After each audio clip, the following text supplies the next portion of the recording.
Morning Drive, brought to you by Golf Tech. Swing better, play better. New Titleist 917 drivers, the standard for complete performance. ShipSticks, the largest golf bag shipping company in the world, simplifying the way you travel. We're back on Morning Drive on this Tuesday. It's time now for the CNBC Business Report. So with that, we welcome in Landon Dowdy and say good morning, Landon. Hi there, Bailey. Good morning and happy Tuesday. Wall Street is poised to start the day off in positive territory. The Dow is now about 100 points away from that 22,000 mark. The Dow rose yesterday as investors continued to be optimistic about earnings season. The Nasdaq, though, did slip as big tech names such as Facebook and Alphabet both pulling back there. Investors will get data today on personal income and spending and auto sales. Also, Apple reports earnings this afternoon. The Dow adding 60 points Monday to 21,891. The Nasdaq falling 26 to 63.48. Bailey, back over to you. Landon, thank you as always. You always add some sunshine to our day here on Morning Drive. Let's look and see where else it is sunny across the U.S. today. 86 and sunny in Seattle, partly sunny, 89 in L.A. New York, up where Landon is, it's sunny up there. Unfortunately, raining again in Orlando today. I won't be playing golf. 89 in Dallas. Raining right now in Blaine, Minnesota, 86 degrees. Hopefully that rain doesn't stay all day and it clears out throughout the week because the 3M Championship, the PGA Tour Champions, they are playing up there this week. Let's take a look at some courses that you can play in that area. So Mississippi Dunes, it was number 5 in 2015 on the list of top public courses in Minnesota, according to golfadvisor.com. Also, Loggers Trail on that very same list. The next year it was number 12, and then Bluff Creek. It's got a lot of rolling hills and a couple of reachable par 5s. So check all of those out on golfnow.com.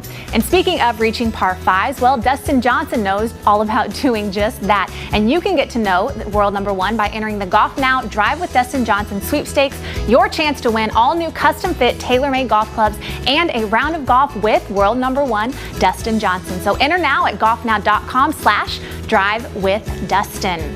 So Dustin Johnson is trying to make it back-to-back at the WGC Bridgestone this week. Let's take a look at how he completed that WGC Grand Slam, the first and only man to do so back in 2013, the WGC HSBC, the Mexico in 15 and 17. How about in 2016, the Bridgestone Invitational, trying to defend, like we said, this year, and then the WGC Dell Technologies match play in 2017, earlier this season. So Martin Hall and Blair O'Neill, they're taking a closer look at DJ's recent swing changes in tonight's School of Golf.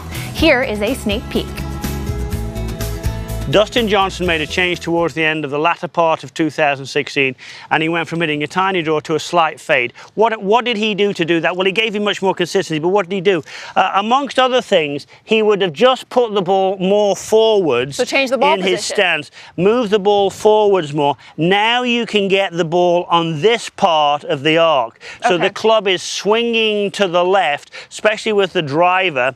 So if you did want to hit a fade or stop a hook, fade for consistency, just put the ball a bit further forwards and concentrate on this part of the arc. Now, the other thing Dustin Johnson did, not only did he get that ball on the front part of the arc, but he was very mindful of keeping the speed up through the ball, keeping the speed up with the trunk, keeping the speed up with the arms, not letting the club slow down. Keep that speed through the swing. Keep the speed through the ball with the rotation. Very important. So if you wanted to hit a fade, it would be ball forwards on the front part of the arc. Okay. What if you wanted it to draw? We're going to come to that. All right, next. But if you wanted it to fade, ball on the front part of the arc, more emphasis on this side of the swing, club following the arc. Look, you may not paint this at home, but you could at least put 3, 4, 5, 6 golf balls on an arc and cover those. Or even some tees, maybe. Tees would be great. So if I'm going to try and hit a slight fade, ball is forwards. I'm not going to concentrate too much on the backswing. I'm going to give it lots of speed going through the ball. So the ball's on the front side of that arc. I'm going to give it lots of pivot speed, lots of arm speed going through, and see if I can hit me just a tiny little fade. And that is exactly what I hit. That would be down the left half, back to the middle. Hear more about Dustin Johnson's swing changes tonight in the full episode of School of Golf. You can catch that right here on Golf Channel, 7 p.m. Eastern Time. But stick with us right here on Morning Drive right now. On the other side of the break, we have Maurice Allen in studio with us all day long, the most recent winner on the World Long Drive Tour. Woo! Get excited. If you're not now, you will be when you hear from him coming up next.